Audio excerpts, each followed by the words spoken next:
থেকে কত দূরে নদী। রোজ এইভাবে 4 বেলা কলসি করে পানি নিয়ে যেতে যেতে জীবনটা বেরিয়ে যায়। উফ, আর পারি না বাবা। আরে দিদি, আজকে সকাল সকাল নদীতে চলে এসেছো, তোমার তো এখনো আসার সময় হয়নি। কি আর করবো দিদি, বাড়িতে পানি শেষ হয়ে গিয়েছে, আনতে তো হবেই। তা বলো, তোমার কি খবর? আমার তো খবর ভালোই, আর আমাদের চাষবাস করতে হবে না।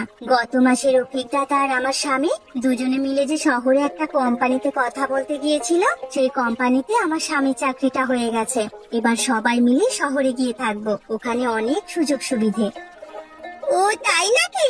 আমাদের লোকটা তো আর হলো না, দাদার হয়ে গেছে, তাহলে তো ভালো। ওখানে কোম্পানি থেকে থাকার জন্য ঘর দেবে, ভালো জলের ব্যবস্থাও আছে, এত ঝামেলা নেই। শুধু বাড়িতে বসে থাকবো আর রান্না বান্না করবো, এই আমার কাজ। সুখের সংসার। তোদের সুখের সংসার আমি বের করছি। আমি এদিকে খেতে খেতে মরবো, আর তোরা ওদিকে আনন্দে থাকবি, এটা আমি কিছুতেই হতে দেব না। কি হলো দিদি, কি ভাবছো? মনে হচ্ছে গভীর কিছু চিন্তা করছো। আরে না না, কি আর চিন্তা করবো, আমার তো পানি নেওয়া হয়ে গেছে। যাই, এবার বাড়ি যাই, তোমার সাথে পরে কথা বলবো। আচ্ছা ঠিক আছে, একদিন এসো না বাড়িতে। আমার স্বামী চাকরিটা হয়ে যাওয়ার উপলক্ষে মাংস ভাত খাওয়াবো। আজকেই তো চাকরির চিঠিটা এলো, তোমরা কাল পরশু করে এসো। ঠিক আছে ঠিক আছে, সেই সব দেখি সময় করে যাওয়া যাবে। এখন চলি গো, দেরি হয়ে গেলে ওনার আবার কাজে বেরোতে দেরি হয়ে যাবে।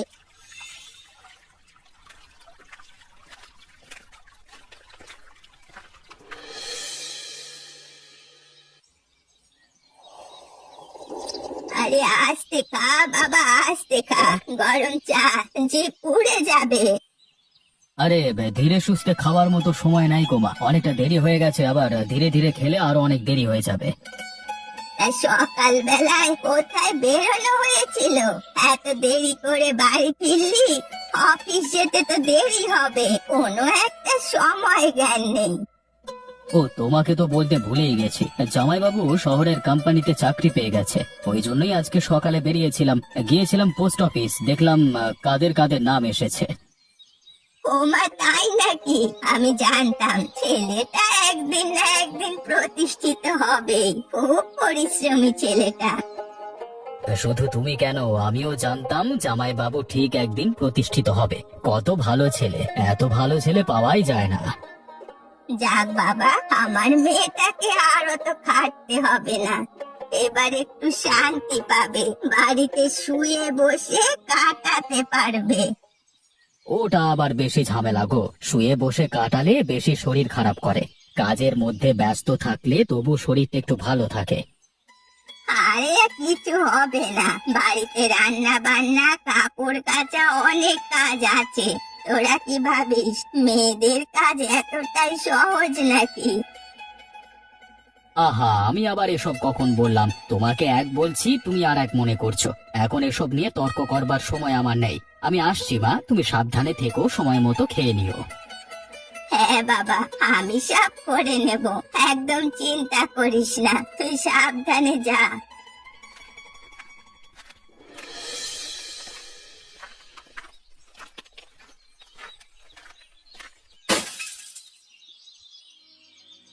তুমি একটু দেখে চলাফেরা করতে পারো না? সকালে তাড়াতাড়ি ডাকলে তো উঠবে না, আর এখন তাড়াহুড়ো করছো। তোমার জন্য কলসিটা ভেঙে গেল, কত দূর থেকে কষ্ট করে পানি নিয়ে আসছি, আমার কাজের কি কোনো মূল্য নেই নাকি? গিন্নি চটে যাচ্ছ কেন? দেখিনি গো, ভুল হয়ে গেছে আমার। আচ্ছা, তোমার পানি আমি এনে দেবো। হ্যাঁ, তুমি তো ওটা বলেই খালাস, শুধু পানি এনে দিলে হবে না। চলো আমরা দুজন শহরে গিয়ে থাকবো। তোমার বন্ধু রতন দাদা, ও তো কোম্পানিতে চাকরি পেয়ে গেছে, কত সুখের জীবন হবে এবার, আর আমি সারা জীবন এই গ্রামে পড়ে থাকবো। যার যেটা ভাগ্য, ওর ভাগ্যে কোম্পানির চাকরিটা ছিল তাই পেয়ে গেছে, আমার ভাগ্যে ছিল না তাই পাইনি। সবই ওপরওয়ালার ইচ্ছে, এখানে জোর করে কিছু হয় না। তুমি চুপ করো, নিজের কিছু মুরদ নেই, আবার বড় বড় কথা বলতে এসেছে। পারলে শহরে নিয়ে চলো আমায়, এখানে থাকতে আমার আর ভালো লাগছে না, এত কষ্টের জীবন আমি সহ্য করতে পারছি না। চাকরিটা ও পেয়েছে, আমি সকালে গিয়ে কি করব? গ্রামে থেকে চাষবাস করলে তবেই তো খেতে পারবো আমরা। বুদ্ধি খাটাও, যা পারো তাই করো, অবশ্য তোমাকে বলেই বা কি লাভ, তুমি তো কিছুই করতে পারবে না। যাও যাও, যেখানে যাচ্ছিলে যাও, ফালতু লোক সব। গিন্নি তুমি আমাকে এভাবে কথা শোনাচ্ছ, কি আর করব, মানে হাতি কাদায় পড়লে চামচিকিতেও লাথি মারে। যাই কাজে যাই, খাবার না জোটাতে পারলে কখন আবার খোঁটা দেবে যত যত সব। এই জীবনে ভাল লাগে না, সারাদিন ধরে পরিবারের জন্য এত খাটাখাটনি করব, তারপরেও কথা শোনাবে। মরে গেলে ভালো হয় না, মরে গেলে তো চলবে না, কিছু একটা করতে হবে এই যাতে সবার মুখ বন্ধ হয়ে যায়।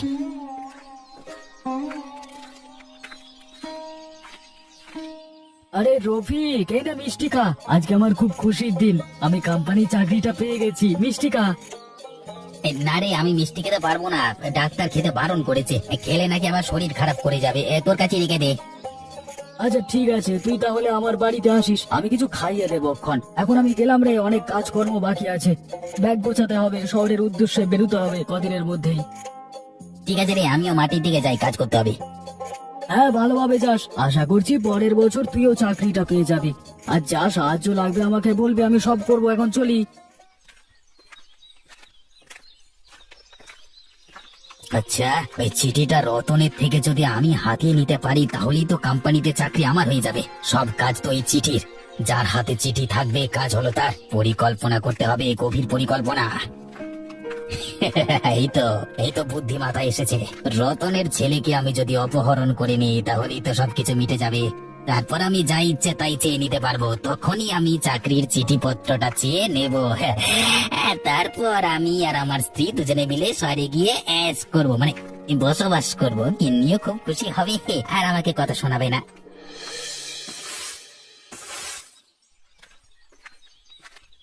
ও তুমি এসে গেছো? হাতে করে ওটা কি নিয়ে এসেছো? কোনো অতিথি আসবে নাকি? আরে না না, অতিথি আসবে কেন, আজকে এত বড় একটা আনন্দের দিন আমাদের কাছে, একটু মিষ্টি মুখ করবো না, তাই জন্যই মিষ্টি নিয়ে এলাম। বুঝেছি বুঝেছি, তোমার স্বপ্ন পূরণ হলো। তুমি চেয়েছিলে চাকরি করবে, চাকরি পেয়ে গেলে। একটু দেরি করে হলেও পেয়েছো তো। হ্যাঁ গো গিন্নি, পেয়ে গেলাম, তবে এবার জিনিসপত্র কিছু কিছু করে গোছাতে শুরু করে দাও, কয়েকদিনের মধ্যেই যেতে হবে শহরে। অবশ্যই অবশ্যই, এটা কাজে দেরি করলে হয় নাকি? আমারও কতদিনের স্বপ্ন শহরে থাকবো। শুনেছি ওখানে কত সুবিধে পাওয়া যায়, ভেবেই আমার মজা লাগছে। এখন ভাববে না, এখন তুমি বাস্তবটা দেখবে, প্রকৃতই কত কিছু সুবিধা থাকে। তাই বলছি, ছেলেটা কোথায় গো? হ্যাঁ, তোমার চাকরি পাওয়ার খুশিতে যে আনন্দে আত্মহারা, খবরটা পেতেই আনন্দে ছুটেছে। মনে হয় কোথাও খেলা করছে। তাহলে একদিন তোমার বাপের বাড়ি যেতে হবে তো, শাশুড়ি মাকে, শালা বাবুকে গিয়ে আনন্দের সংবাদটা দিয়ে তো আসতে হবে। হ্যাঁ, আমিও ভাবছিলাম তাহলে যেদিন যাব একটু মাংস কিনে নিয়ে যাব। মায়ের হাতের মাংস কতদিন খাইনি। হ্যাঁ হ্যাঁ, অসুবিধা কি আছে, এখন আমি চাকরি পেয়েছি, আর অত বুঝে শুনে খরচ করতে হবে না, অনেক টাকা মাইনে হবে। তোমার জন্য সোনার কানের দুল, নতুন নতুন শাড়ি, সবকিছু এনে দেবো। তুমি খুব ভালো জানো। আচ্ছা চলো ভিতরে চলো, আমি যাচ্ছি, তোমাকে শরবত করে দিচ্ছি। তুমি কাজকর্ম করে নাও, আমি এমনি জল বাতাসা খেয়ে নিচ্ছি।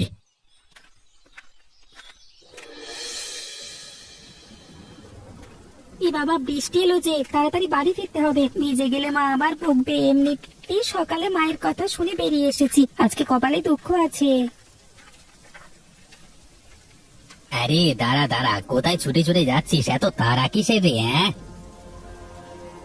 আরে রফিক কাকা, তুমি এখন ছাড়ো গো, এখন দাঁড়ালে আমি ভিজে যাব, মা খুব বকবে। আমি তো ভিজে যাচ্ছি, তুমিও বাড়ি চলে যাও। আরে আমি তো বাড়ি যাবই, তবে তোকে সাথে করে নিয়ে যাবো। হ্যাঁ, তোকে আর বাড়ি ফিরতে হবে না। তোর বাবা আগে আমাকে কোম্পানির প্রবেশপত্রটা দেবে, তারপর তোকে আমি ছাড়বো। এসব কি বলছো? আমার বাবা কষ্ট করে চাকরি পেয়েছে, তোমাকে দেবে কেন? আরে এমনি এমনি করে দেবে না রে, তাই জন্যই তো তোকে অপহরণ করব। এবার তো নিশ্চয়ই দেবে। ছেলের আগে কিছু করতে হবে, একদম লাফালাফি করবি না, চুপচাপ আয় আমার সাথে। ছাড়ো বলছি আমাকে, আমি বাড়ি যাব। তুমি তো আমার বাবার বন্ধু, তাহলে কেন এমন করছো? ছাড়ো ছাড়ো বলছি, বদমাইশ লোক একটা। সে তুই আজকে যতই লাফালাফি করে ফেলিস না কেন, বাড়িতে পৌঁছাতে পারবি না, তোকে যেতে হবে তো আমার সাথে। এ কোথায় আছো? বাঁচাও, এই বদমাইশ লোকটা আমাকে ধরে নিয়ে চলে গেল। ভেবেছিলাম বাবার খুব ভালো বন্ধু, এখন দেখতে পাচ্ছি খুব বদমাইশ। বাঁচাও আমাকে। এই বৃষ্টির মধ্যে আবার দুপুর বেলা কেউ রাস্তায় থাকবে না রে, তুই চুপ করবি নাকি মার খাবি? চুপচাপ আমার সাথে আয়, বেশি বাড়াবাড়ি করলে কিন্তু তোকে চোর মারবো, এখন ভালো হবে না বলে দিলাম। ছেলেটা কোথায় গেল বলো তো? সে কখন বেরিয়েছে? এতক্ষণে তো বাড়ি চলে আসে। কি জানি গো, বলতে পারছি না। আবার বৃষ্টি পড়ছে, আকাশে বাজও পড়ছে। কোনো বিপদ আপদ হলো না তো? তুমি ভয় পেও না, আমাদের ছেলে যথেষ্ট সাহসী, আমাদের ছেলের কিচ্ছু হবে না। রোহন ঠিক আছে, কিন্তু কোথায় আছে বলো তো, সেটাই তো খুঁজতে হবে।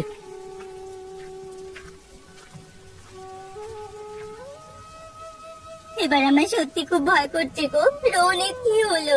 এত আনন্দের একটা দিনে এরকম বিপদের আশঙ্কা পাচ্ছি। উপরওয়ালা আমাদেরকে একটু সুখের মুখ দেখতে দেবে না? আহা গিন্নি, এখন ভেঙে পড়লে হবে না, আমাদের ছেলেটাকে খুঁজতে হবে। কাঁদলে যদি সমস্ত কিছু সমাধান হয়েছে তো তাহলে আমিও বসে বসে কাঁদতাম। কেঁদো না গিন্নি, কেঁদো না। বাবা রোহন, কই রোহন? কোথায় রে তুই? মনে হচ্ছে এখানে কোথাও নেই। চলো আরেকটু এগিয়ে গিয়ে দেখি। ও যদি গ্রামের শেষ প্রান্তে চলে যায়। গ্রামের ওইদিকে রাস্তাঘাট তো রোহনের জানা নেই, তো রাস্তা ভুল করেছে। চলো চলো আরেকটু এগিয়ে যাই। তাই চলো, ভরসা যখন দিচ্ছ, ভরসা তোমাকে করতেই হবে। গ্রামের শেষ প্রান্তে গিয়ে দেখি। আমি তো আছি, তুমি চিন্তা করো না। আমরা ঠিক আমাদের ছেলেকে খুঁজে পাবো। আবার হতেও পারে বৃষ্টির জন্য কোনো জায়গায় দাঁড়িয়ে আছে, একটানা বৃষ্টি হচ্ছে তো। না না, আমাদের ছেলে ওরকম কিছু করবে না। আমার মন বলছে ওর কোনো বিপদ হয়েছে। এবার আমার খুব ভয় লাগছে। না গো না, কিছু হয়নি। উল্টো পাল্টা কথা বলো না। তুমি এসো আমার সাথে, কিছু হয়নি ওর। শুধু শুধু ভয় পাচ্ছ তুমি। আমি আছি তো তোমার সাথে, ভয় কিসের?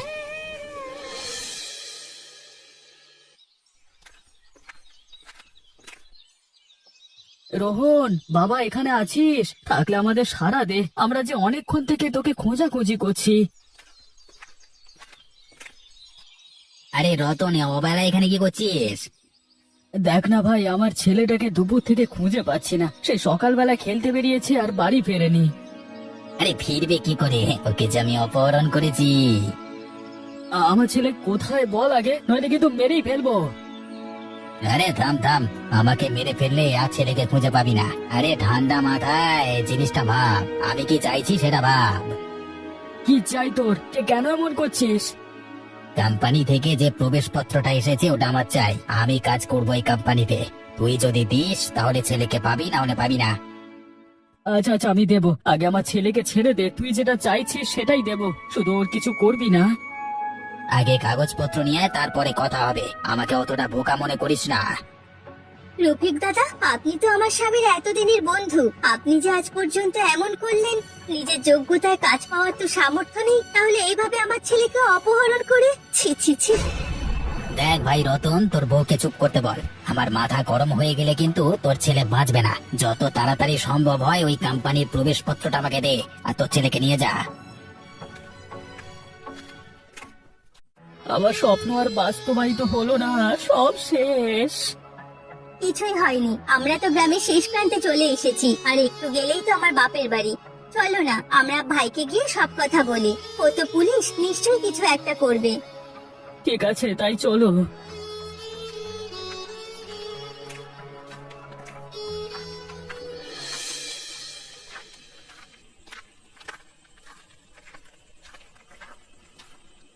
আরে দিদি, কই আসবি তো, আমাকে কিছু জানালি না তোরা।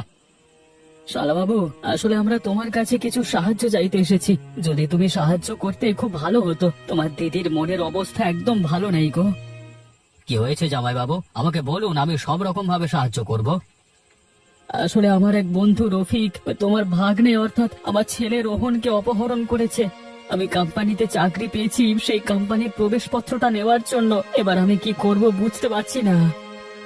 ও আচ্ছা, এই ব্যাপার। তা তোমরা দুজন বাড়ির ভেতরে চলো, আমি রফিকের বাড়িতে যাচ্ছি, গিয়ে ভাগ্নেকে উদ্ধার করে নিয়ে আসছি। হ্যাঁ, তোমার শালাবাবু পুলিশ, আর আপনি এরকম ভয় পেলে হবে? শালাবাবু যা করবে একটু সাবধানে করো ভাই। দেখো এই বদমাইশ আবার ছেলেটার যেন ক্ষতি না করে ফেলে। আরে না না, আমি আছি তো, অত চিন্তা করতে হবে না। তা আমি বলছি, ওদের বাড়িটা কোথায়? ওই আমাদের গ্রামে ঢোকবার মুখে একদম প্রথমের বাড়িটা। আমরা খোঁজাখুঁজি করেছিলাম, ঠিক ঠিক তখনই রফিক বের হয়ে এসে আমাকে ওইভাবে হুমকি দিচ্ছে। আমি যদি কোম্পানির প্রবেশপত্রটা ওকে দিয়ে দিই তাহলে কি করবে জানি না। আহা জামাই বাবু, আপনি মন খারাপ করবেন, আমি আছি তো। মা ভেতরে আছেন, আপনি দিদিকে নিয়ে ভেতরে যান। দিদি তুই আর কাঁদিস না, আমি তো ছেলেকে উদ্ধার করে নিয়ে আসবো। অসংখ্য ধন্যবাদ শালাবাবু, আমাদের সাহায্য করবার জন্য। জামাইবাবু, আপনি আমার সামনে হাত জোর করবেন না, আপনারা তো আমাদের নিজের মানুষ। চলুন, আপনি ভেতরে চলুন, আমি দেখছি ব্যাপারটা। রাত হয়ে গেল, এখনো তো রতন এলো না। ও কি আর আসবে না নাকি? আরে আসবে আসবে, নিশ্চয় আসবে। তুমি ওর ছেলেকে অপহরণ করে নিয়ে এসেছো, না এলে কোথায় যাবে? দেখো মন মেজাজ খারাপ করে বাড়িতে বসে আছে।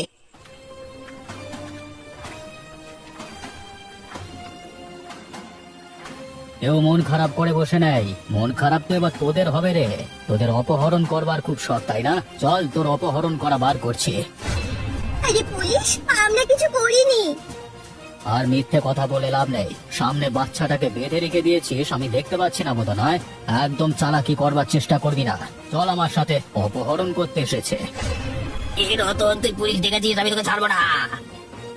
আমি রতনের শালা বাবু রে। এই, তুই ভাবছিস কি তুই আমার জামাই বাবুর ক্ষতি করতে চাইবি আর আমি ছেড়ে দেব? এমন অবস্থা করব তুই কল্পনাও করতে পারছিস না। অপহরণ করবার শাস্তি জানিস তো? আমি কি বলেছি? এবারের মতো ক্ষমা করে দাও না, আর করবো না। আমি আমি আমি লোভে পড়ে গেছিলাম। কেমন করে ভিক্ষে চাইছে দেখো। তোদের মতো মানুষের মুখে এসব কথা মানায় না। তোরে ভিক্ষে যাওয়া বন্ধ কর। তোদের এই অপরাধের শাস্তি তোদের পেতেই হবে। দারোগা বাবু, দয়া করে একটা সুযোগ দিন না দারোগা বাবু। দেখবেন আমি ভালো হয়ে যাবো, আর কোনো ক্ষতি করবো না। এবার ভালো কাজ করবো দারোগা বাবু। ভালো উপদেশ দিচ্ছি, এসব করিস না। আরে মারা পড়ে যাবি, একটা সুযোগ দিলাম। হ্যাঁ বাবা রোহন, চলে আয়, মামার বাড়ি যেতে হবে তো নাকি? মাথা খারাপ নাকি? আমি আর সব কাজ কখনো করবো না। কি নেই, ওরা হাতের বাঁধন খুলে দাও। যাক বাড়ি যাক, বাড়ি যা, বাড়ি যা, করবো কিছু চাই না। আরে বাবা,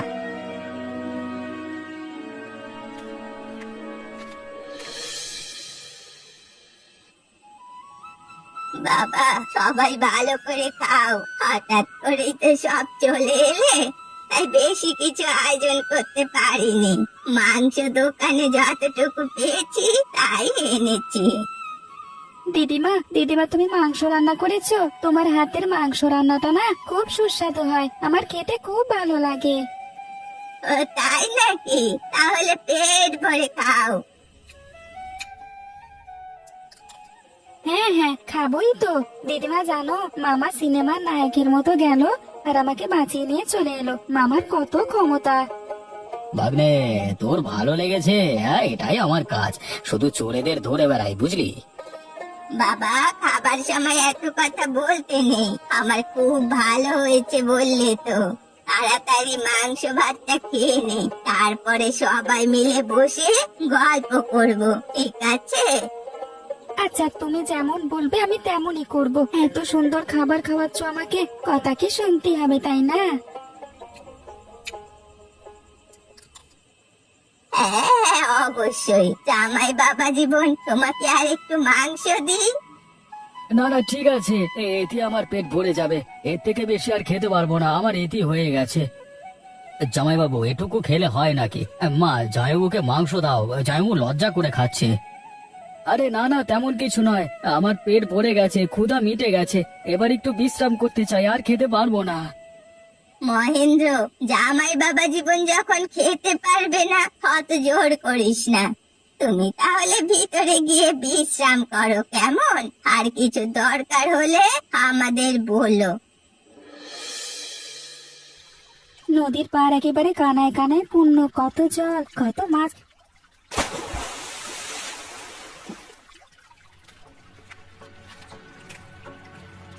আরে ও তো মনে হচ্ছে নদীতে পড়ে গেছে, হাবুডুবু খাচ্ছে। আমাকে বাঁচাতে হবে। ওই ছেলেটাকে তো অপহরণ করেছিলাম। না না, এখন এসব ভাবতে গেলে চলবে না। চটপট গিয়ে নদীর জলে ঝাঁপ দিয়ে ছেলেটাকে উদ্ধার করি। কাকু, আমাকে বাঁচাও, আমি যে ডুবে যাচ্ছি, বাঁচাও। বাবা, তুই ভয় পাস না, আমি আছি। তোকে ঠিক বাঁচিয়ে নেবো। আমাকে ভালো করে ধর, আমি তোকে বাড়ি থেকে নিয়ে যাচ্ছি।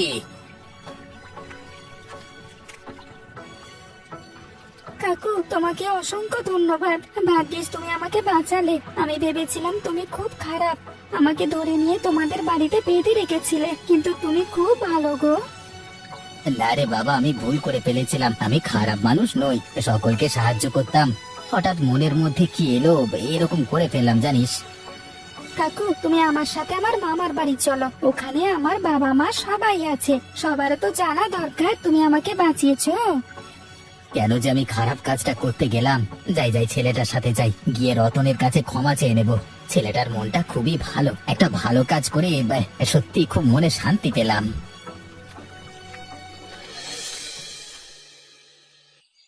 বাবা, বাবা কোথায় গেলে গো তুমি? একবার বাইরে এসে দেখো কাকে নিয়ে এসেছি। আরে বাবা, তুই ভিজে গেলি কি করে? এখন তো বৃষ্টি হয়নি। রফিক, তুই কেন এখানে এসেছিস? আমি তোর মুখও দেখতে চাই না।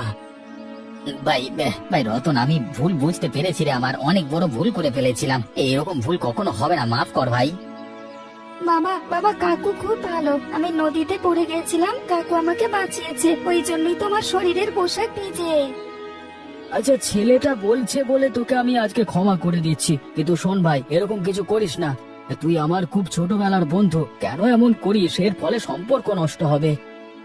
আমি ভুল করেছিলাম মানছি, কিন্তু আমার আর ভুল হবে না, মানুষ মাত্রই তো ভুল হয়। এবারের মতো আমাকে মাফ করে দে। তুই কোম্পানিতে চাকরিটা পেয়ে গেছিস, তাই জন্য হিংসে হয়েছিল, কিন্তু কিন্তু আর সেই হিংসে মনে নাই, তুই বিশ্বাস কর ভাই। আচ্ছা, তোকে আমি বিশ্বাস করলাম। এইসব ঘটনা আমি ভুলে যাব, তুইও ভুলে যা। কালকে আমি শহরে যাচ্ছি, সময় পেলে আমার সাথে দেখা করতে যা, শহরে গল্প করব, ঘোরাঘুরি করব, ঠিক আছে? হ্যাঁ হ্যাঁ, অবশ্যই। আমার প্রাণের বন্ধুর শহরের বাড়িতে ঘুরতে যাব না, সেটা আবার হয় নাকি? তুই ভালো করে মন দিয়ে চাকরি কর, পরের বছর আমিও কাজটা পাওয়ার চেষ্টা করব। একদম নিজের মেহনত দিয়ে কাজটাকে ছিনিয়ে নে, যা সাহায্য লাগে আমি করব। তুই যে আবার সৎ পথে ফিরে এসেছিস, এটাই আমার খুব ভালো লাগলো।